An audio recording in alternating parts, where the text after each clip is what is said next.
Hello, welcome back to Learn Economia. In this video, we are going to look into the continuation of budget multiplier, its determination and derivation. We have already done a video on the first part of this budget multiplier where we had discussed the determination as well as derivation to some extent. So we'll be continuing with the second part in this video. I'll be providing the link of the first part in the description box. If you have not watched that video, I request you to go through that first part and then come back to this second part so that you can have a better understanding. So let's get started. Let investment change be some amount TL. This change in investment will lead to some change in income dy. So dy, that means that delta y or change in y will be equal to 1 by 1 minus p into dl, where 1 by 1 minus p is your m, that is your multiplier. Okay, b is your MPC, marginal propensity to consume. We know that the equation states that an increase in investment expenditure of rupee 1 would raise the level of income by rupee 4, and here we know that the MPC is, or the b indicator which is represented here as MPC. So this is 0.75. In the same way, we can see that the change in income for equal changes in consumption, investment as well as government expenditures, this will be identical. Symbolically, dy is equal to dl by 1 minus p is equal to dc by 1 minus p, which is equal to dg by 1 minus p. Here I not di, it is di, sorry, not dl, it is di. Okay, di I here represents investment, c here represents consumption, and g here represents government expenditure. Here we are assuming that di is equal to dc is equal to dg. But for an increase in taxes, when we are taking into consideration the tax rate or the increase in tax, different types of taxes, or the amount collected by the government in the form of taxes, we have to understand that dy is equal to minus b dt divided by 1 minus b. We know that tax is a kind of uh, it is a kind of revenue collection. So money is flowing from the hands of the people to the government. When there is an increase in taxes, it will reduce your consumption expenditure because your disposable income will be coming down. As a result, your consumption expenditure would be reduced. So this is how it works. The change in income which results from change in consumption is from the equation which we have already discussed in the part 1. So that is equal to dy equal to dc by 1 minus b, which is the change in consumption times your multiplier. Okay, 1 into 1 minus b. The change in consumption resulting from a tax increase of dt, it is not equal to dt, but it is equal to your marginal propensity to consume times your dt. Thus, if MPC is 0.75, tax increase of rupees 1 by lowering disposable income by rupees 1 would reduce the consumption by 0.75 of rupees 1. Therefore, we can write as dc is equal to minus b dt, and substituting this in the equation 1, which we have already covered in the part 1, dy is equal to minus b dt 1 minus b.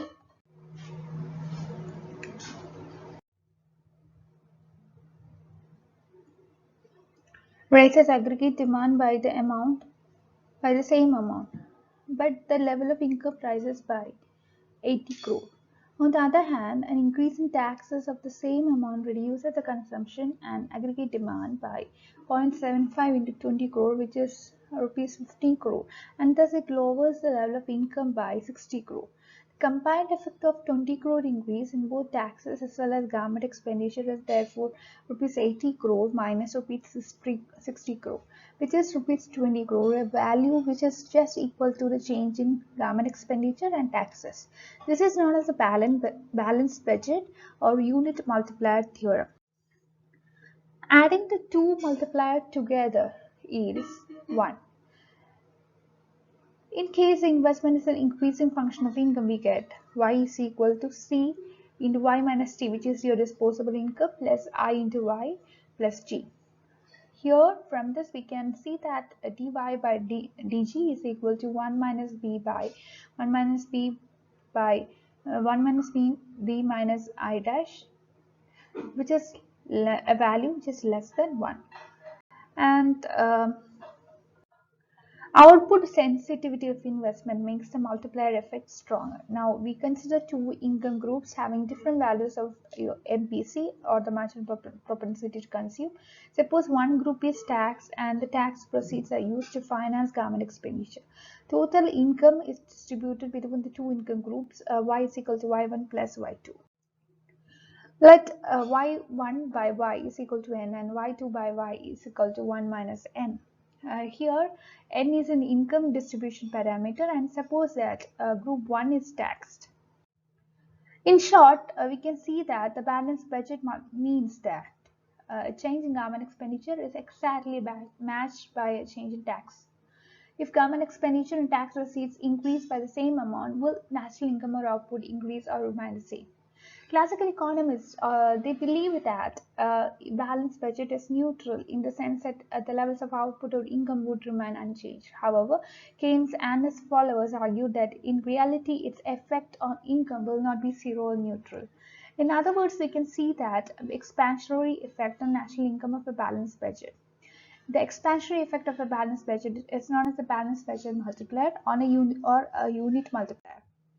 Here, an increase in government spending matched by an increase in taxes result in net increase in income by the same amount. This is the essence of balanced budget multiplier. This may be illustrated here. Let's assume that MPC is equal to 0.75. If the government expenditure increases by 20 crore, national income would increase by 80 crore. This could be obtained by using the formula for government spending multiplier KG. Here theta y is equal to 1 minus 1 by 1 minus MPC into delta G. Now an increase in taxes by the same amount would lead to a reduction in aggregate output of 60 crore. Applying the formula for a tax multiplier, we can obtain that when delta y is equal to minus MPC by 1 minus MPC into delta T. This happens because with an increase in taxes of 20 crore, consumption would decline to 15 crore and not 20 crore, since the value of MPC is being 0.75. Reduction in consumption by rupees 15 crore leads to decline in income by 60 crore. As a result, the net increase in national income would become 20 crore. Thus, BBM defined as a net increase in income caused by an increase in the government spending and increase in taxes will have a value 1. This result is known as the balanced budget theorem or unit multiplier theorem, which must have a value 1 no matter whatever the value of MPC. We can explain BBM in terms of this figure, where C1 is the consumption line before launching the tax expenditure program, and C2 is the post-tax consumption line, DE being the tax receipt. If the entire DE amount of tax receipt is spent by government, the key demand curve would be represented by C2 plus I plus G, where investment and government expenditure are assumed to be autonomous. The curve intersects, the curve which we have mentioned about, it intersects the 45-degree line at point F, which is equilibrium point. As a result, the national income increases from OA to OB. AB is equal to B is equal to EF. Just note that. So we'll be continuing with the same topic, balanced budget multiplier. I hope you'll be able to cover this topic with one more video, and please like, share and subscribe to this channel for more videos, and I welcome you to my Telegram group as well as Telegram channel to discuss your doubts. There have been many people who are benefiting a lot out of their discussions, doubts clearing, etc. By being a member of the Telegram group and Telegram channel. I'll be providing the links of the same in the description box. So that's all. I'll be back with the final section of balanced budget multiplier, its determination and derivation. With one more video, we'll be able to finish this topic. So I'll be trying to upload the final part of balanced budget multiplier, determination and derivation very soon. With that, we end. Thank you.